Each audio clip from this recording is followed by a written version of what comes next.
So hello 7th standard के students, कैसे हो यार आप सभी लोग? कैसे चल रही है आप लोगों की एनुअल एग्जाम यानी फाइनल एग्जाम्स की तैयारी? फटाफट से कमेंट करके बता दो, ठीक है।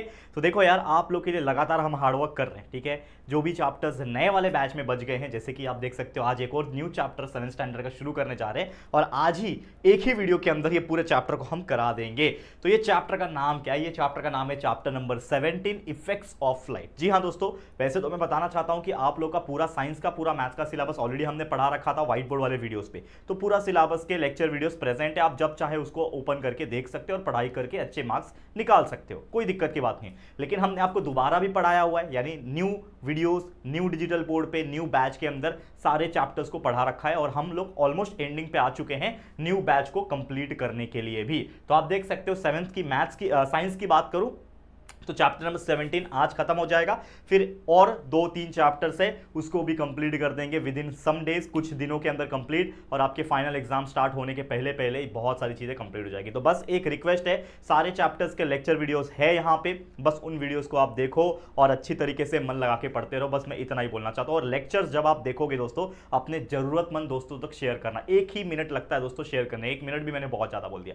तो जब भी आप कोई हमारे वीडियो ओपन करते हो तो सबसे पहले वीडियो को लाइक करके और शेयर बटन पर क्लिक करके अपने सारे जो आपके 7th स्टैंडर्ड में जो आपका ग्रुप्स होगा, जो आपके दोस्त होंगे, जिनके साथ आपका अच्छा जनता है, बॉन्डिंग है, उनको हमारे वीडियो जरूर से देखने बोलना, क्योंकि हो सकता है उनको भी हमारे वीडियो बहुत पसंद आए और उसके वजह से उनके सारे कंसेप्ट क्लियर हो सके और अच्छे मार्क्स वो लोग भी निकाल सके एग्जाम में, और ताकि आप लोग को भी कुछ ब्लेसिंग्स मिल जाए, मुझे भी कुछ ब्लेसिंग्स मिल जाए, बस यही चाहिए, ठीक है। तो चलिए शुरुआत करते हैं। तो चैप्टर का नाम आप देख सकते हो इफेक्ट ऑफ लाइट। तो इफेक्ट ऑफ लाइट को बताने के पहले मैं आपको कुछ चीजें समझाना चाहता हूं लाइट के बारे में। अब ये जो लाइट है बहुत ही यूनिक चीज है, जैसे कि आप जानते हो दोस्तों, अगर मैं आपको एक क्लियर कट बात बताऊं, जो सन होता है हमारा, ठीक है, यही हमारा एकमात्र क्या है, सोर्स ऑफ लाइट है। अगर हम नेचुरल सोर्स ऑफ लाइट की बात करते हैं तो दुनिया में हमारे लिए दुनिया क्या है? हमारे लिए यूनिवर्स हमारे लिए दुनिया है, ठीक है। आपको पता है यूनिवर्स बहुत बड़ा है और यूनिवर्स में आप देखोगे तो सन के अलावा there are so many planets जो उसके चक्कर काट रहे हैं, ठीक है ना। अगर आप देखोगे तो सबसे पहले मर्क्यूरी है, वीनस है, फिर अर्थ है, ठीक है ना, उसके बाद मार्स प्लैनेट है,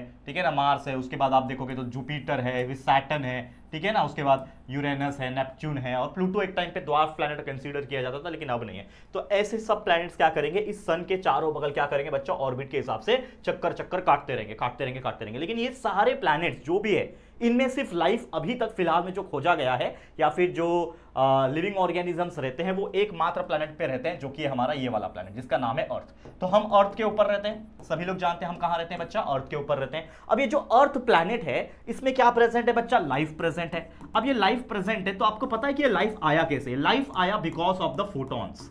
लाइफ जो ओरिजिनेट हुआ फोटॉन्स के वजह से ओरिजिनेट हुआ, और ये फोटॉन्स का मतलब ही होता है दोस्तों लाइट, ठीक है। मतलब अगर दुनिया में लाइट नहीं होता जो कि सन से आता है, आपको पता है सूर्य प्रकाश जो होता है अंधेरा हो जाता है, कब होता है, जब सन जो है वो एक साइड ऐसा चला जाता है जहां से अर्थ पे से वो सन दिखाई ना दे, इसके लिए अंधेरा हो जाता है, रात हो जाती है। लेकिन दिन में हमको पूरा जो लाइट मिलता है इतना अच्छा खासा, वो कहां से आता है, सन से आता है। तो सन से ही लाइट मिल रहा है, सनलाइट, और वही लाइट के कारण हमारे इस पृथ्वी के ऊपर लाइफ ओरिजिनेट हुआ। जब आप थोड़े और बड़े हो जाओगे तो ये सब चीज पढ़ोगे कि कैसे ओरिजिनेट हुआ, कैसे हम इंसान बने, कैसे पेड़ पौधे बने, ये सब चीज आपको आगे जाके पढ़ना है। बहुत इंटरेस्टिंग चीजें हैं, बताऊंगा, लेकिन ये चैप्टर में इसके बारे में नहीं पढ़ना है, हमें इस चैप्टर में इस लाइट के बारे में पढ़ना है, ठीक है बच्चा।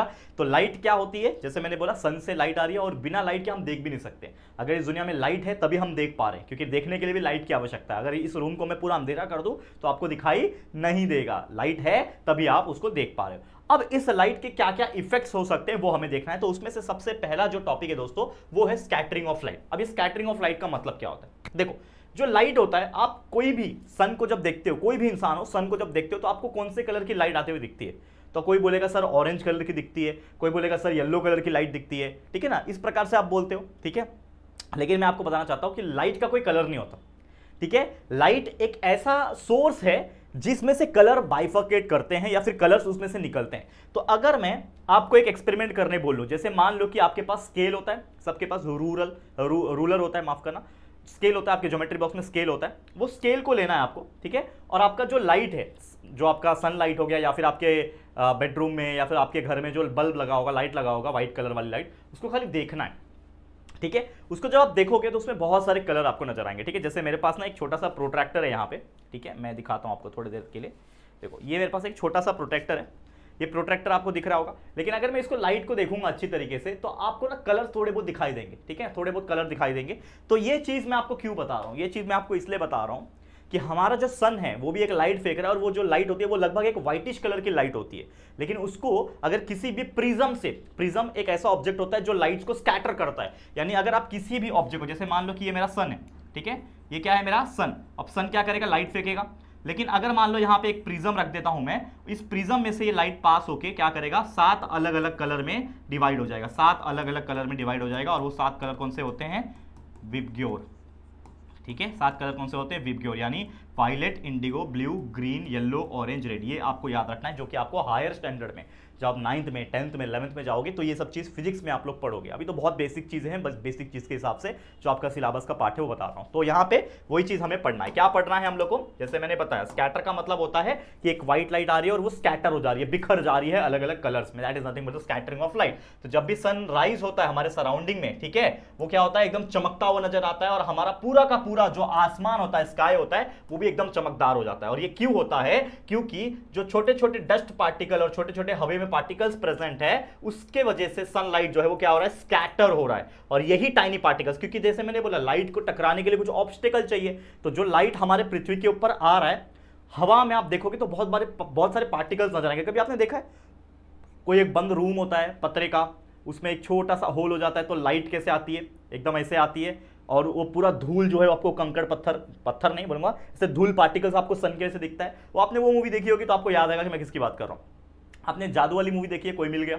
वो जादू वाली मूवी में क्या होता है, जो जादू होता है, यानी जो एलियन आता है उसको वो लोग छुपा के रखते हैं। जैसे एक दिन उसके सर के ऊपर से एक लाइट आती रहती है, ठीक है, सनलाइट आती रहती है, क्योंकि उसके पतरे में, उसके छत में एक होल होता है, वहां से सनलाइट आती रहती है। तो वो उठता है, देखता है लाइट आ रही है, और वो अपना हाथ निकाल के बोलता है, ऐसा जादू करता है, उसके माथे पे कुछ एनर्जी आ जाती है। तो जादू अपना रोहित उसको देखता है, ऋतिक रोशन उसको देखता है, बोलता है आइला जादू, ऐसा बोलता है ना, धूप, तो बोलता है ना धूप। यानी कि वो जब देखता है तो वहां पे आपने देखा होगा बहुत सारे डस्ट पार्टिकल्स होते हैं। तो हमें ये बताने की कोशिश कर रहा है ये चीज कि जब भी कोई डस्ट पार्टिकल हवा में प्रेजेंट है, उससे वो चीज क्या हो रही है, जो लाइट है वो स्कैटर्ड हो रही है। और अगर कोई एटमॉस्फेयर नहीं होता, ठीक है, मान लो कि अगर कोई वातावरण नहीं होता, हवा नहीं होता, एयर नहीं होता, एयर में कुछ पार्टिकल्स नहीं होते, तो हमारा जो आसमान है ना, जो आपको नीला नीला दिखता है दिन के टाइम, दोपहर के टाइम, और शाम को ऑरेंज कलर का दिखता है, ये एक्चुअल में डार्क दिखता है, यानी काला कलर का दिखता। ठीक है, ये मजेदार चीज है बच्चे, ये आपको समझनी पड़ेगी।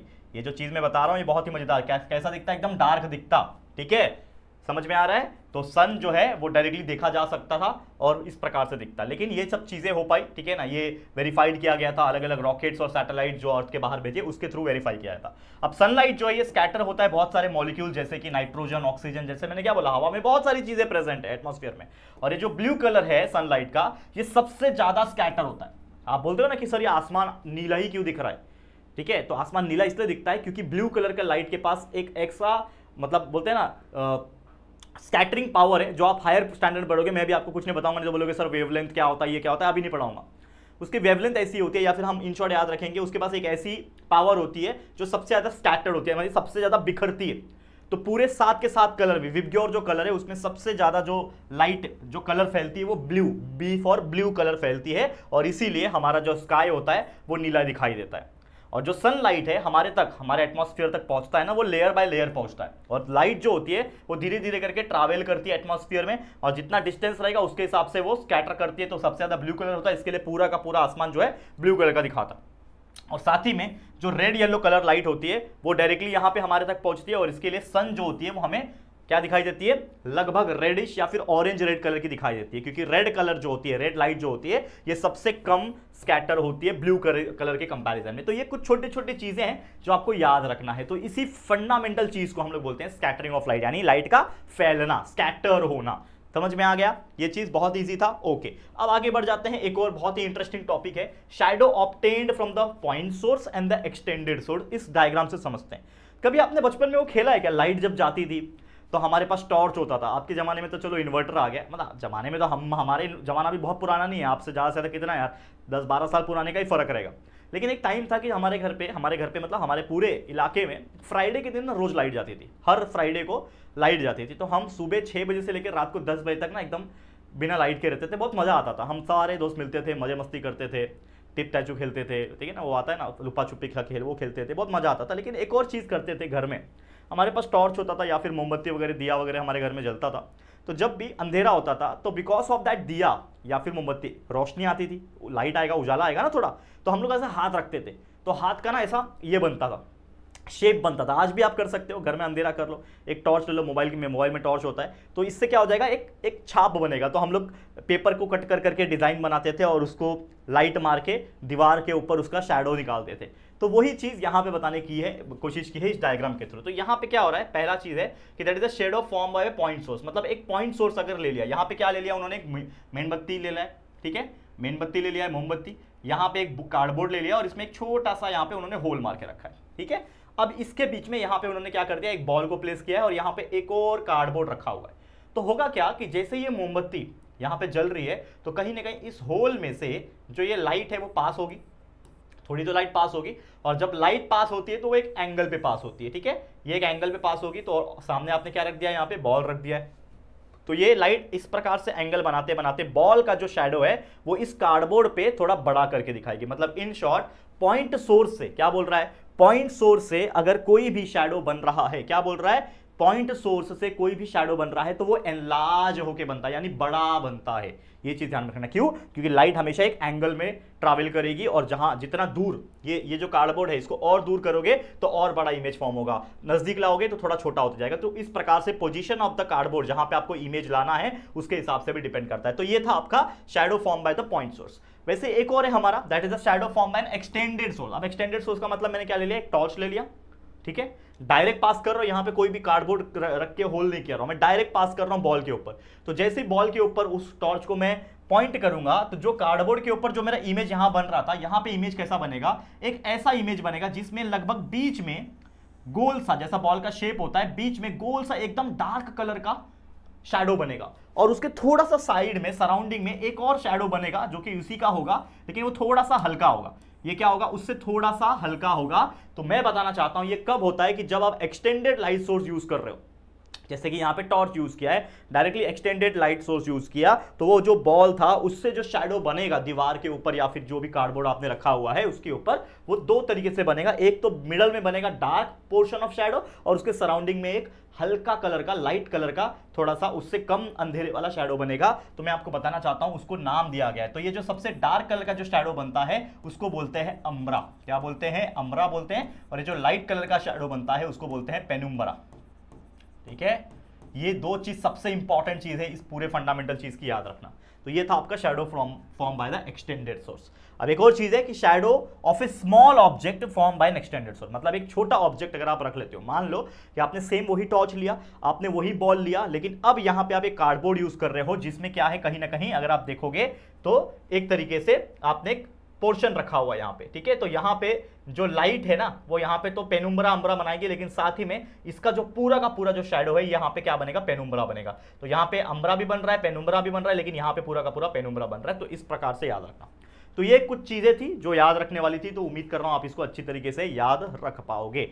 अब और भी एक दो और टॉपिक है, फिर देख लेते हैं, फिर ये चैप्टर बहुत ईजी है, खत्म हो जाएगा, ठीक है। एक और पर्टिकुलर टॉपिक है जिसका नाम है एक्लिप्स। ये इतना इंपॉर्टेंट है कि ये रियल लाइफ में इसको याद रखना। इसको हम लोग बोलते हैं ग्रहण, मराठीमध्ये ग्रहण म्हणतात, हिंदी में भी शायद ग्रहण ही बोलते हैं, ठीक है। अब ये ग्रहण जो है ये क्या है, इसको हम ध्यान से सुनते हैं पहले, ये ग्रहण एक्चुअल में है क्या।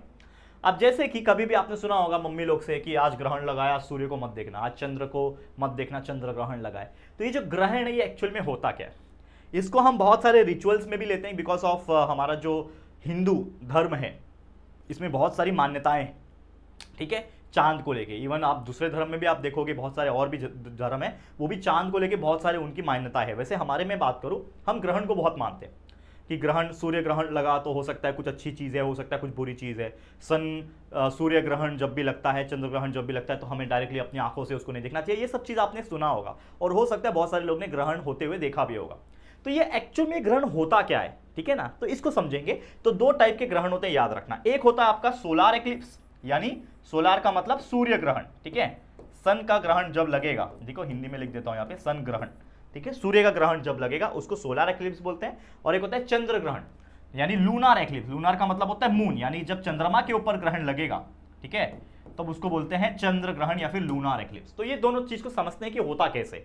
तो सबसे पहले इसको हम दो पार्ट में डिवाइड करेंगे, एक यहाँ पे सोलार है, वहां पे लूनार है। यहाँ पे देखो, ये हमारी पृथ्वी आप देख पा रहे होंगे, ये बीच में है छोटा सा चंद्रमा, यहाँ पे आप देख पा रहे होंगे, मैं हाईलाइट कर देता हूँ, ये आपका मून है। अब ये सबसे बड़ा है सन, क्योंकि भाई हमारे अर्थ से भी लगभग वो कितना 1000 गुना ज्यादा बड़ा है, मतलब एग्जैक्ट नहीं पता, लेकिन बहुत ज्यादा बड़ा गुना है। सन बहुत बड़ा है अर्थ से, तो मून तो बहुत छोटा है अर्थ से। तो यहाँ पे मेरा सन है, दिस इज माई सन, ठीक है। अब सन क्या करेगा, लाइट फेंकेगा, लाइट फेंक रहा है। सबसे पहले लाइट कहाँ पड़ेगा, अर्थ के ऊपर पड़ेगा। अब जब अर्थ के ऊपर लाइट पड़ेगा तो सम अमाउंट ऑफ लाइट जो है वो रिफ्लेक्ट भी करेगा।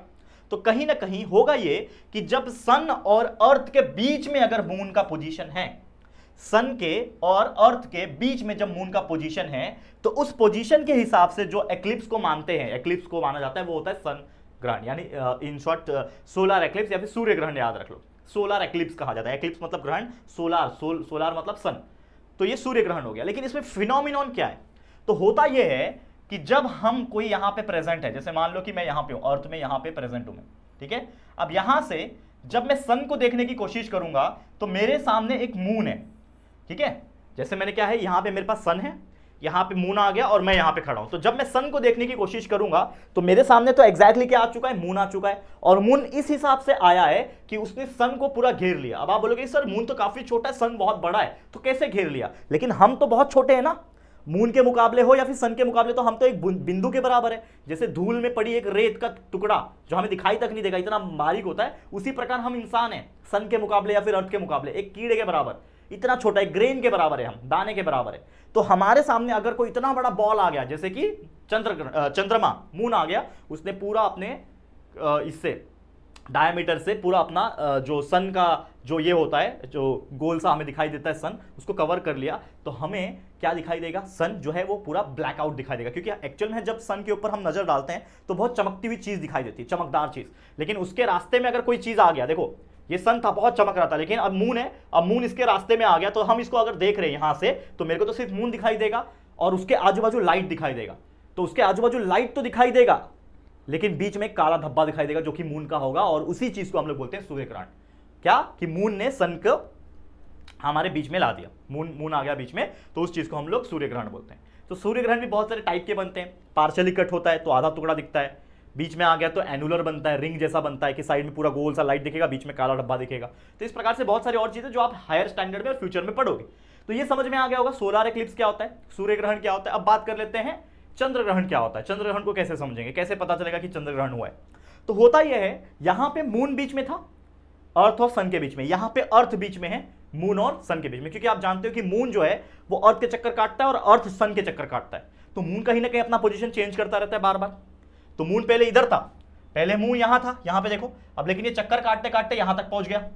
अब सन और अर्थ के बीच में कुछ नहीं है, लेकिन मून के बीच में और सन के बीच में आ गया है अर्थ।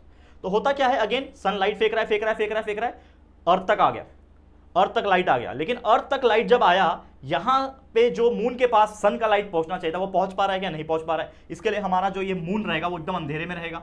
और हम जब मून को देखेंगे, जो कि हमेशा हमको चमकता हुआ दिखाई देता है, गोल सा या फिर कटा हुआ, जो भी है वो, तो चलो मून का जो new moon day, full moon day का कंसेप्ट है वो उसमें आपने सीखा ही होगा, ज्योग्राफी में भी सीखोगे, 7th स्टैंडर्ड में है ना, ज्योग्राफी में पढ़ा है आपने, मैं नहीं पढ़ाया हुआ है पूरा ज्योग्राफी।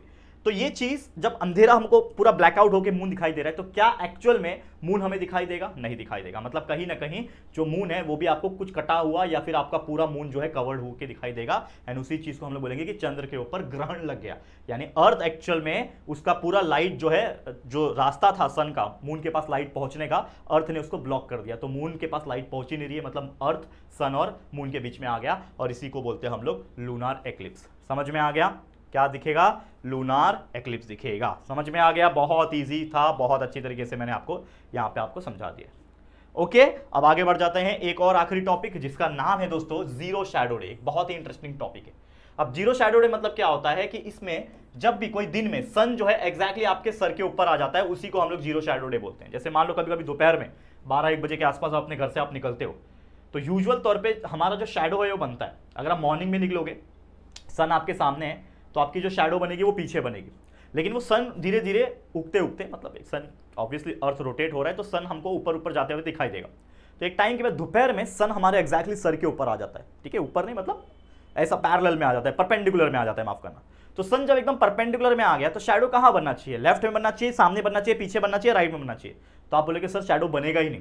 क्यों? क्योंकि आपका जो शैडो बनेगा, क्योंकि सन आपके एग्जैक्टली ऊपर है, तो ऊपर वाली चीज है वो लाइट फेंक रही है, तो मेरे सर के एग्जैक्टली अपोजिट यानी ग्राउंड के अंदर मेरा शैडो बनना चाहिए। तो शैडो बनेगा ही नहीं, दिखेगा ही नहीं, मतलब शैडो बन भी रहा होगा तो दिखेगा नहीं। तो उसी चीज को हम लोग बोलते हैं जीरो शैडो, क्योंकि शैडो बन ही नहीं रहा है, दिख ही नहीं रहा है, इसीलिए जीरो शैडो बोलते हैं। और उस दिन में जो नून शैडो होता है कंप्लीटली गायब हो जाता है। और ये कब दिखाई देता है? ट्रॉपिक ऑफ कैंसर जो कि 23.5 डिग्री नॉर्थ पे और tropic of Capricorn 23.5 degree south पे है, यही दिखाई देता है समर और अलग अलग रीजंस में। तो ये चीज आपको बस ध्यान में रखना है। इसी के साथ ये पूरा का पूरा एंटायर चैप्टर हमारा जो है वो कंप्लीट होता है। बहुत ही जबरदस्त तरीके से हमने ये पूरा चैप्टर आपको पढ़ा दिया।